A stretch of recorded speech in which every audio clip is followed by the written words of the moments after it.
Hi there, Ashley May, Mike Beer here, taking a look at one of the stakes races this Saturday at Del Mar. We've already talked about the Best Pal. We're going to look at the Grade 2 Yellow Ribbon. It's race number 8 on the program. It's a mile and a 16th on the grass, Mike. And I think when you look at the fillies and mares in here, that's going to be a key talking point is the distance, where maybe others, I don't know, don't want to go this short. They've had a little bit more success going long, and I guess the opposite could be said as well. Some horses even trying the grass for the first time, such as the number 3 Vincey Girl. So just want to get your overall thoughts, here on the field. It looks pretty strong. Yeah, I agree. Yeah, they're probably all, as far as the distance goes anyway, they're probably ultimately all meeting right in the middle. It's probably a pretty good distance for just about everybody in here. I just thought, more than anything, actually, I thought it was just a really well-matched field. I don't think there was any standout in this race. No, and I'll be very curious to see once we have the line what horses are priced at. I think that'll be key when it comes to wagering strategy. Yep. We will kick it off here with the Vicky Oliver trainee, the one at Princess Attitude, who was second best last time out. That was at Horseshoe Indianapolis in one of their $100,000 stakes races. And you feel like even though she hasn't been super forward, given the fractions last time out, I have to agree with time form that she could be key here when it comes to the pace. Yeah, if nothing else, she has found some more tactical speed as time has gone on. I'll be honest, actually, I didn't know what to do with her in this race. I was kind of a fan of hers early on in her career. I'm not sure that she's actually improved as much as I thought that she was going to. Her recent form is fine. I don't have any problem with them shipping her out here to try a race like this. I couldn't ultimately talk myself into her. I'm kind of a fan of hers. I just don't like her enough.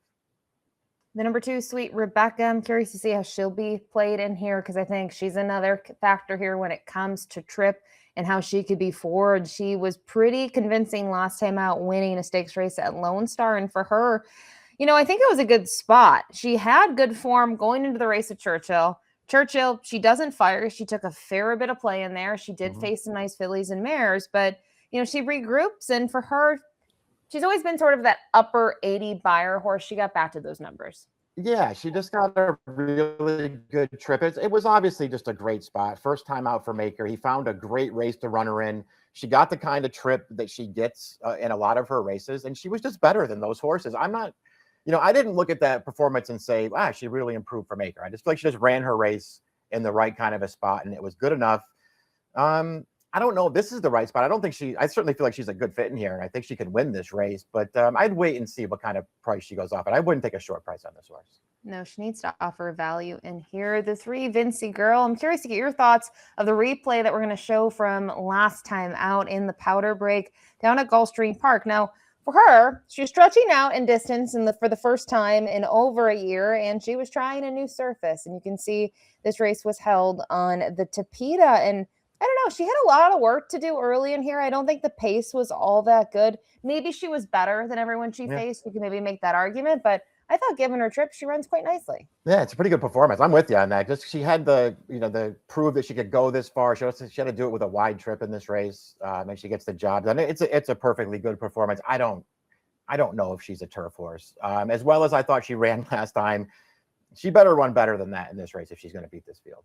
Yeah, I wanted to get to her for a piece because I think she's going to be a big price in here. At least she should be. And I know it was a different game back then, but you look at some of the horses that she's beaten. I mean, we're talking about Hull and Ice and Nerazzurri. So different surface, but maybe she can get a sliver in here. We moved in the number 4 in here for Doug O'Neill, a 4th place finish after having a little bit of time off after the misdirection in the Daisy Cutter. And I don't know, was it a change in tactics for her? I mean, it was getting back to Del Mar. And then the other thing to factor in, Mike, it was a cutback in distance, and she wasn't as quick as she was on the downhill. Yeah, exactly. It's worth pointing out at least. I'll be honest, I don't know how good I think she is, Ashley, but if you just wanted to tell me that you liked her in here because they've been sprinting her recently and she's better going longer, I think I would agree with you. I'm not sure how good she is, but I do like them stretching her back out. Yeah, and she's had success at the mile trip. And again, we talked about the 1 and the 2 from a pace perspective. You have to think she could be dangerous, especially if she were to get loose out there, even going a mile and a 16th. The 5, Take a Breath. We'll take a look at her most recent performance, which was in late May in the Grade 1 game lay-in. This is going a mile and an 1/8, a little bit further than the mile and a 16th, and she's rolling late. I think she runs pretty well, Mike, given I know it's a grade one. Maybe there's arguments, should it have been a grade one, but she still was, running her race. And the other fillies and mares in here, I think they would be worth a long look against this group. I agree. Yeah, listen, she's just, if nothing else, she's been in really good form. She's run one good race after another. Distance doesn't really seem to be an issue for her as it maybe is for some of the others. I know they've mostly gone longer than this year, but I think she's fine down to a mile. She gets pretty good trips in her races. She always shows up and runs. I don't know. I think she's fine in this race. Another one, I wouldn't take a short price on her. She could win this race for sure. No, wouldn't take a short price because she still is going to need some pace help in here. I agree with time form. I don't know if she's dead last, but she'll be towards the back. But it is interesting to see how, her first couple of starts over here, not so good. And then since then, she's been fairly consistent. Now, the 6 Warming, I don't know what your thoughts are. Do you feel like she's, favored or second choice in here? Because that was my thought process on her. And we know what she can do at her best. She has a win in California in the Autumn Miss. We saw her win the Gallarette at Laurel. I don't know how to kind of hold her last race in terms of her overall performance. I think I actually wanted to see a little bit more from her, but I think she's a major player. I did too. She's one of hers too. I think. Listen, I know she's only dropping back a 16th of a mile, but I think it helps her. I think shorter distances are better for Warming. I don't think she really wants to go a mile. And she ran okay last time, but I'm with you. I was a little disappointed in it. Her race 2 back was very good going this distance. She had a great trip in that race, but she actually really ran in there. She's really nice. As far as the odds go, I'm not sure. I guess she'll be one of the favorites just because her last 2 races are good. But man, anybody who really looks at figures prior to those last 2, she really doesn't have any. So I wonder what kind of price she's going to be in here. Yeah, I keep on going back. I think she'll be second choice in here. I don't know. I still think we're going to talk to a horse that I think could go off favorite in just a moment. But we'll skip to the 7 Innovative. Second last time out, going 1.25 miles. For her, that was a big step forward. She got some class relief, I guess, coming out of those grade 3s. But it's funny. You look at her, another one that's a little soft on the figures, but I thought she ran well last time out in a big field. And I think third start, cutting back, that might help her. Yeah, I think it might too. She did run well last time. I feel like what you have to reckon with, if you just feel like maybe it was just the step forward that she needed after a race off the layoff, and that's all it took. But you do have to reckon with 2 starts back. She was really no match for Take a Breath, who's back in here, and then before the layoff, she was no match for Warming for that. So maybe she really did improve last time, but she might have to improve again. Then we'll round it out with the 8 Whiskey Decision.